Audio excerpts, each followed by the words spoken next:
again,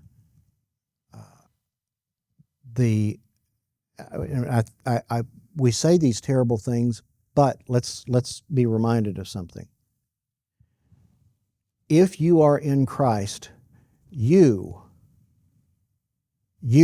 are part of the ecclesia, not that wolf. Okay? And if there wasn't something that you could do, Yeshua wouldn't have told us to beware. There is. And Joe's talking about it. Abiding, if you abide in me, my words abide in you, ask whatever you wish. The attacks are going to come. They're going to. And often from people that you trusted. From people, and what's amazing to me, didn't we talk recently about taking up an offense? Did we talk about that? It's amazing to me. People that are offended at me that I've not talked to in years. And that the last time I saw them, everything was fine. But somebody told them something about somebody else, about somebody else, about somebody else, twice removed on your mother's side, and they're mad. A number of years ago, we had something happen, and of all the IMIers, only 2 called to even check things out. By the time, I just talked to them for a few minutes, and they went, okay, fine, that's all I need to find out, and they were fine. There were a number that did not call, and I've not talked to them since. Why? They believed the first voice that came along. This is the way it works. And you don't fight it. They're not my jurisdiction anyway. But the damage caused is my jurisdiction. I say it's my jurisdiction. It is. It's not my school. It's not my body. But Yeshua tells us to beware. And there are things that as a ruler, a member of the ecclesia, that I have the right to do. And that does not mean attacking the wolf in my own power. It does mean, Father, judge them now. Remember, David is often used, and eventually he grew up, but he was a shepherd, and Jesus is the good shepherd. But it's up to us to say, as they used to say to dogs, sick 'em. Sick 'em. I grew up with dachshunds. We had a long-haired dachshund. Long-haired dachshund. It's actual dog. It looks odd because he's a dachshund, but he's got this long flowing hair. This dog had an attitude that was a mile long. My dad would laugh. He would say that dog would be in the backyard and another dog would be across the road somewhere, and it would be a German Shepherd. And that dachshund would go after him, and they'd get into a fight. He said, bad news, halftime he'd win. A German Shepherd would be running off trying to get away from, because he meant it. Folks, we need to have that attitude that, is in the dachshund or the terrier or whatever, that we are going to deal with this thing. Yeshua is the good shepherd. He's just not going to sit there and go, but he's waiting for who? Those he put in charge. That's us. Unfortunately, when this is a great portion of what we talk about, what has happened is we don't abide in the Word. And when you do not abide in the Word, you will not have the kind of strength that you need for that. And the sheep around you will suffer. Okay? They will suffer from that. Ms. Davis, anything else on that? Thank you, Joe. Anybody else? Yannick? You talked about flattery. One of the first things. Yes, I did. Thank you for noting that, Yannick. You're a very smart young man. One of the very first things when you meet someone who's a ravenous wolf is the very first thing that they'll do is they'll start flattering. They don't even know you, but if they see that they can use you in some way, immediately you're gonna hear flattery like, "Oh wow, I wish you would be with us here doing this stuff or this stuff," and if you're in the Lord, you're gonna be listening. You're gonna be thinking to yourself, you don't even know me. Why are you telling me this stuff? But that's the very first thing. If they see they can use you, they're gonna flatter you, and then over time they'll give you calls, they'll give you texts, and it's like I noticed they do that at the times when they need it, not at the times when you need it. They act like they're your best friend. They act like they care for you. They act like you're their own like son or own their own child. But whenever you're having bad times, I notice the enemy uses it. They wouldn't know that you're having a bad time, but the enemy uses it specifically so that they start suddenly attacking you for whatever random reason it may be. And the enemy is using them to when you're down somewhere to beat you even further. And one of the things I noticed is they just don't care about you. No matter what they say, just don't care. It was like I had that in my life, and it was like I haven't heard from this person in so long. But then this person found out that I was gonna be at a church and preaching about some things, and this church was gonna donate some money to me for my own personal needs. And immediately that day, I get a phone call from this person. How you doing? Oh, we miss you so much. I was like, oh, hey, they called. I'm glad they called. And then the next question, how much money did you get? I was like, oh. I told them, and then I regretted it afterwards. And it's like, oh man, you just showed your true colors. Never before, you never called me. Suddenly, you know I'm getting money, and suddenly you're giving me a call and asking me about the money. You just gave yourself up. And then afterwards, never called, and they needed some money at that time, and I was going to give this person money anyways because I just felt indebted to them, and I was pushing it off because I wasn't able to. I had work problems, and next thing I know, I get a very angry text from this person.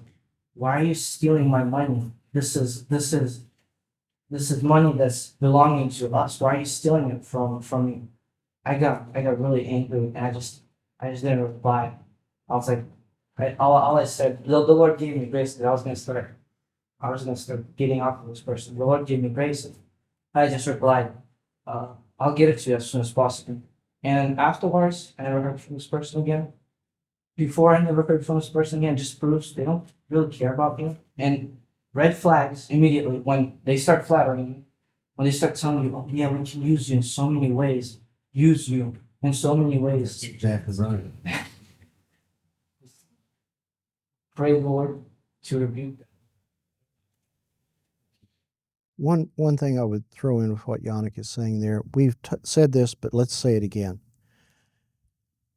Please, folks, do not answer every question. Don't do it. Hold your cards close. Don't, when people are asking you stuff, you're not required to tell them.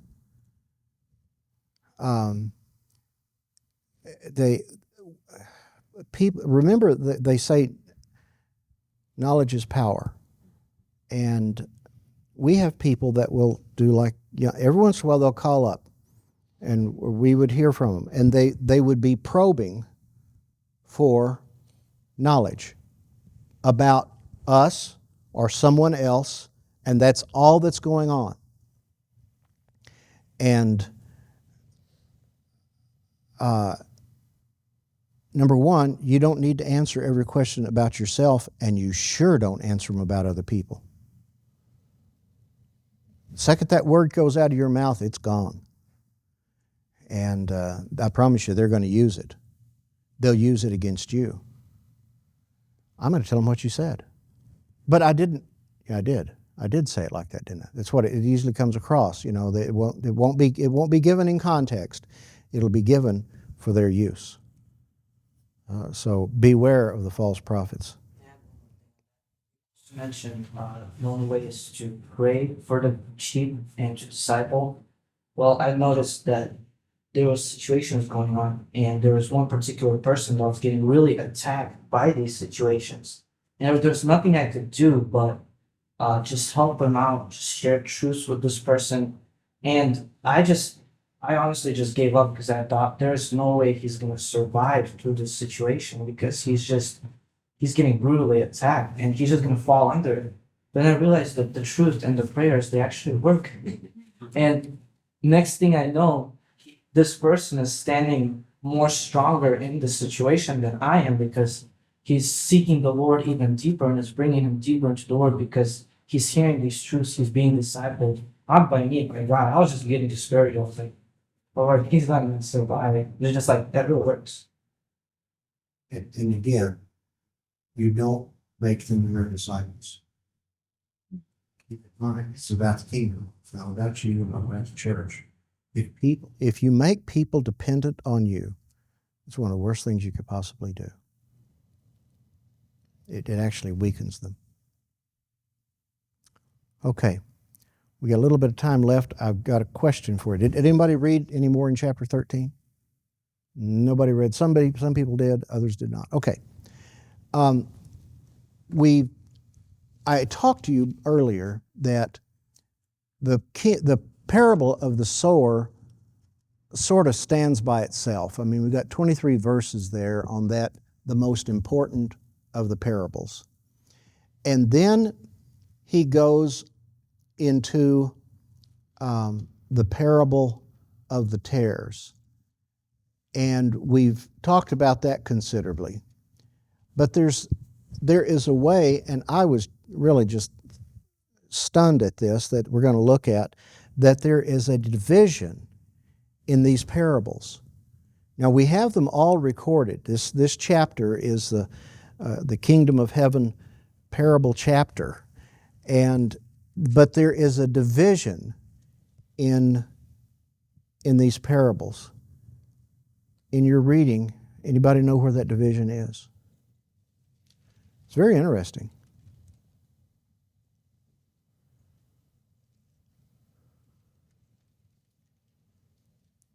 What it? 44? No. Is that what you're asking? That's not what you're asking. Not that one anyway.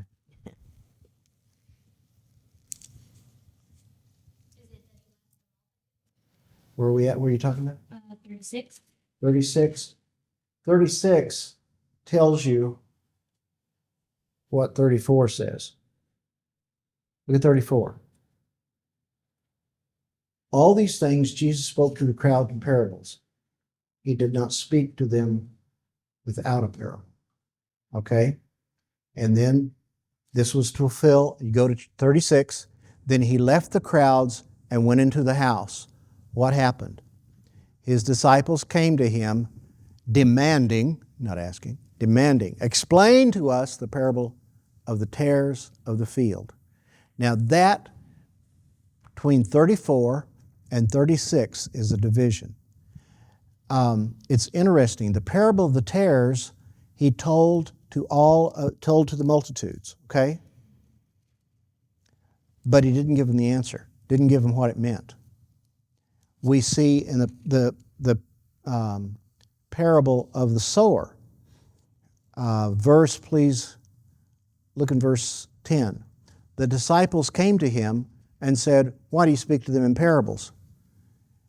And he says, to you it's been granted. And he gives the answer there, but then he presents another parable to them, the parable of the tares, that is in front of the multitude still. But then, look in verse 31. He presented another parable to them. He's still in front of the multitudes. Verse 33, he spoke another parable to them. He's still in front of the multitudes. And then verse 34, all these things Jesus spoke to the crowds in parables. He did not speak to them without a parable. And verse 36, he's in the house, and here are the disciples, and they begin to ask. Now, the difference, what we're looking at right there is the multitudes got the mustard seed and the leaven parables spoken to them, but then the disciples he specifically talks to them about the treasure hidden in the field, the merchant seeking fine pearls, and the dragnet cast into the sea. Okay. You ready to write something for him? We'll just let you write. What?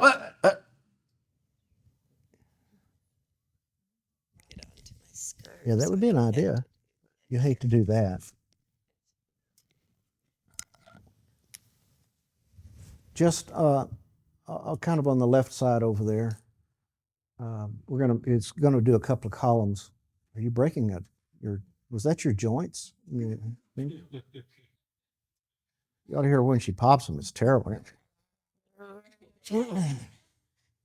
Just right over there, mustard seed.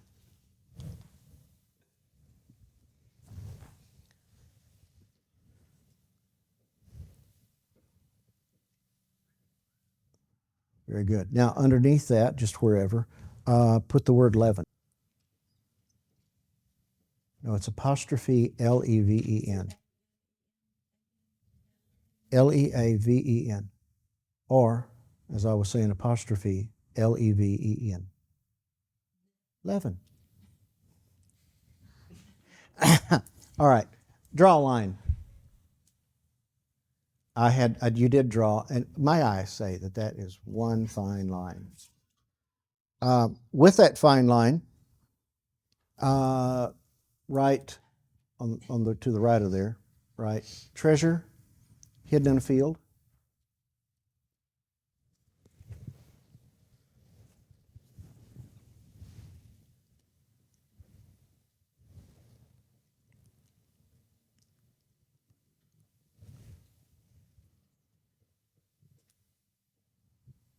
Before E, except merchant seeking fine pearls.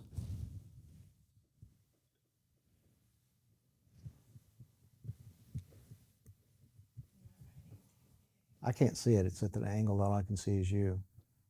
I only have eyes for me.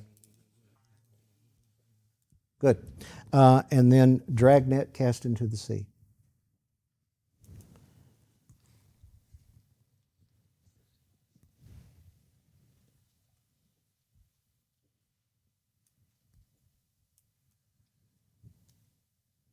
Very good. Thank you, Ms. Davis.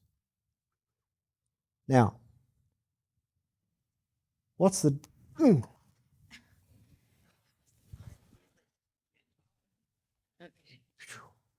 Good for that exercise. All right.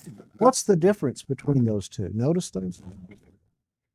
On that side over there, that was the ones that he presented to the multitudes. And this is the ones that he presented not just to the multitudes, but to the disciples. What's the difference between those two? It has to be done up. Okay, and that's going to be part of what we're looking at. Discipleship. To disciple others? All of them were in some way. Fine. Let's do the fine. You're fine. Fine. I was tired of sitting anyway.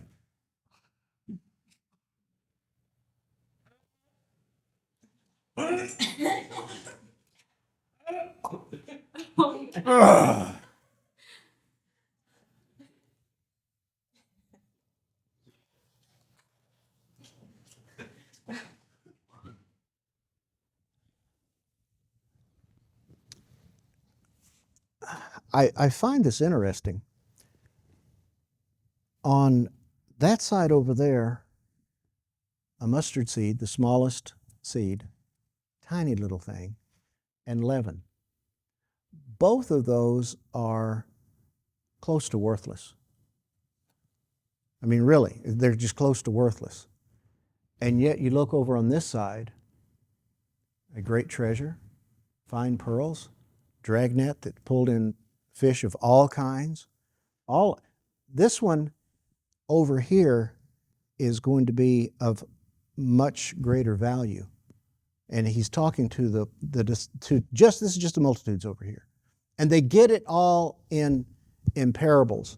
But I find it interesting that division comes and Jesus explains the tares, but then he launches into 3 more parables, all that are about a lot more wealth.